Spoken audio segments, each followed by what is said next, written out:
I'm Dr. Joe Righetti, animal behaviourist. If you're watching our video, you'll see my dog Chili digging up the garden. We're not going to be talking about digging dogs today, but I will chat a little bit about chickens digging up gardens. Enjoy today's show.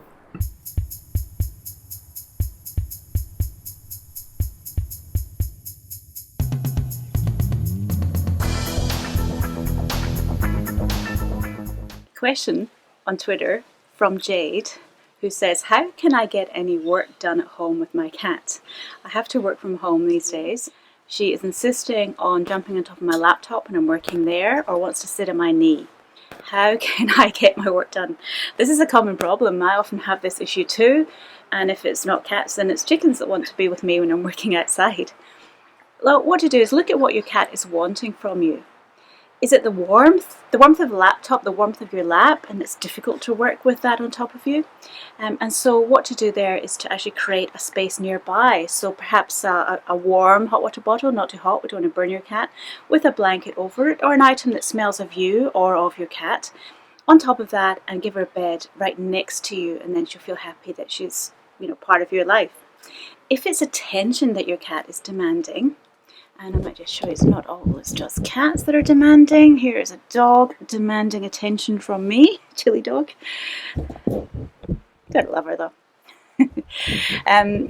If it's attention that your cat is demanding, then you might just need to stop work every so often and give your cat some attention. So play with them, pat them, give them a signal that it's all over after 10 minutes, say, and then go back to your work. It's good for us all to have a break from work, so I suggest that, at least once an hour for 10 minutes you break and play with your cat, and I'm sure things will settle down. Our animals are getting used to a lot of us working from home, and we should actually celebrate the fact that we get to spend a lot more time with them. If you want to follow me on Twitter, it's at Joanne Righetti, so at JoanneRighetti. And I'm also on Facebook, Pinterest, Instagram, even a couple of videos on TikTok. So whatever your social media channel is, you can follow me and ask me questions there.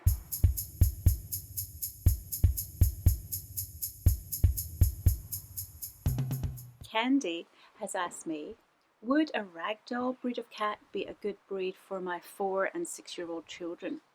They'd love to have a cat, and I like the look of a Ragdoll, but is that a good breed to have? Candy, I think any cat's a good breed to have. Ragdolls are great, people love them, they're very popular breeds, so watch out that you're getting a good breeder if you do go for one, and make sure you meet the parents, meet the breeders, not just answer an ad on the paper or something.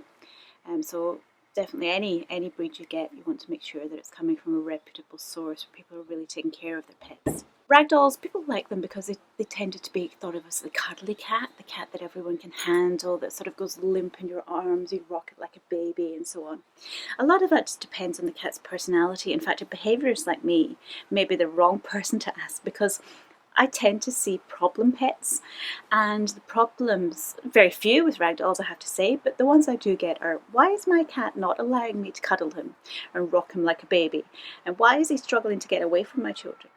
So all that depends on your animal's individual temperament. You can get really, most Bengals, for instance, a breed of cat, are very boisterous, but you get ones there that are cuddly too.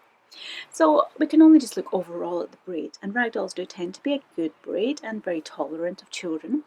But whatever cat breed you decide to get, it's important that you teach your children how to handle the cat and how to behave around the cat.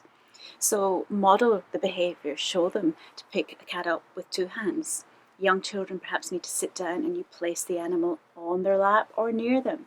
Teach them to sit on a blanket near you. Teach the children when the cat needs quiet time. And give the cat places to get up high to feel safe around children. So modelling the behaviour you want, teaching the behaviour you want, is the key to your cat's being happy, no matter what breed of cat you choose.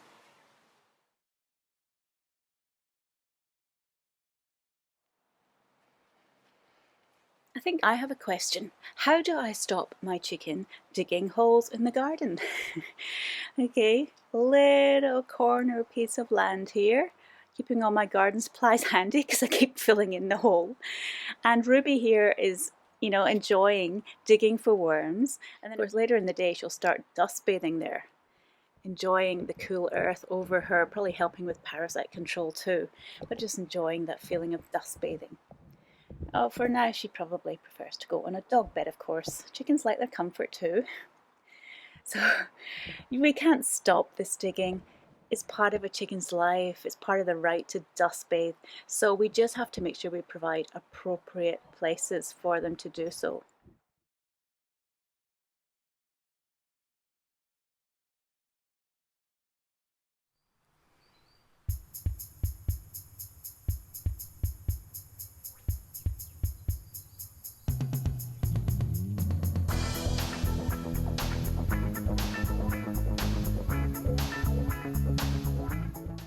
Jack, who's 11 years old, emailed me and said, "How do I stop my dog jumping up? I don't mind my dog jumping on me, but my mum says that dog has to stop doing that." Well, Jack, I think you're right because, we might not mind it, but our friends, the rest of our family, we might not have any friends if your dog keeps knocking them over. Our 92-year-old grandmothers don't appreciate dogs jumping on them. And it can be dangerous, if not just annoying. So what to do is to look at why your dog's doing it. Is your dog trying to get your attention? Are they greeting you when you come home? Are they just over-enthusiastic with life? What we need to do is to train them that they'll get more attention if they have 4 paws on the ground, so 4 to the floor. Every time they do that, give it a command, like stand, or you could teach them to sit. So we're teaching something that is an alternative behaviour to jumping up. But how to stop that jumping up? Well, it can be difficult. So if you've got friends coming over, I suggest that perhaps you get, an adult's help. But if not, if you can control your dog, then put it on a lead and ask it to sit beside you and reward it. Give it lots of treats, all the things it loves, your praise, your pats, when your dog does do this. It's often a good idea to practice it. So when your friends are coming over or something, or when you're coming home, the dog's often too excited to really learn much then. So teach your dog at times that you're calm and you've got patience and energy to do this. Something else that I like to teach people to do, some people will enjoy that jumping up with their dogs. Not everyone, but some people do. And if you quite enjoy it, sounds like you do, Jack, I would suggest you teach your dog to jump up on you on command. So when your dog jumps up, you could say a command like up, pat your chest, pat your legs, up, and then good boy, good girl for doing that. And if you keep doing that, then your dog will learn only to jump when you've commanded it to jump. And in that way, you'll have that behaviour under control. But good on you if you can train your dog little and often, and always remember to reward the behaviours you want your dog to do. I'm sure you'll have a very well trained dog very soon.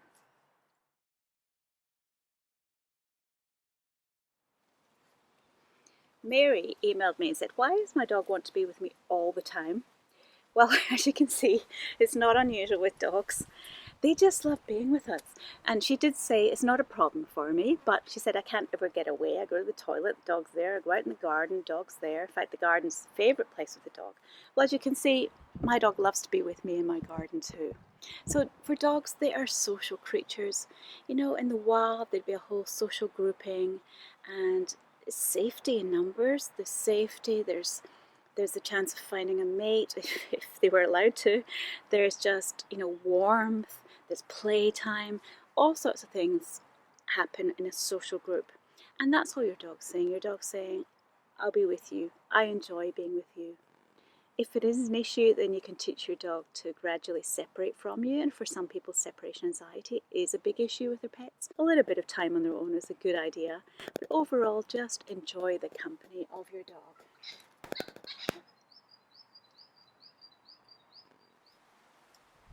Michael wrote and asked me, should I be concerned about my dog panting a lot? Well, Michael, as you can see, dogs do pant. It's their way of losing heat from their bodies. They don't have all the sweat glands we do, and so they open their mouths and pant, and this releases the heat. Now, when to be concerned, panting can also be a sign of stress. It can be a sign that the body is overheating, or that there's something else going on in the system. So if you are concerned, I would suggest that you do see your vet about this. Otherwise, it's a perfectly normal behaviour. Just make sure your dog doesn't get too hot.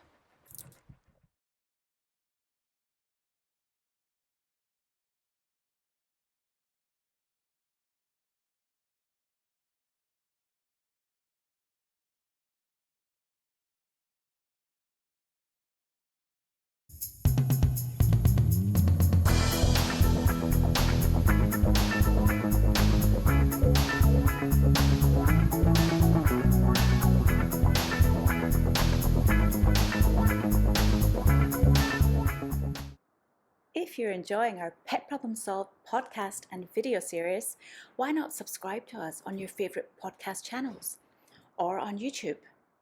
We do post these on social media too, so you can check in on individual problems or watch each of our weekly series. We love having you here and we look forward to receiving your questions.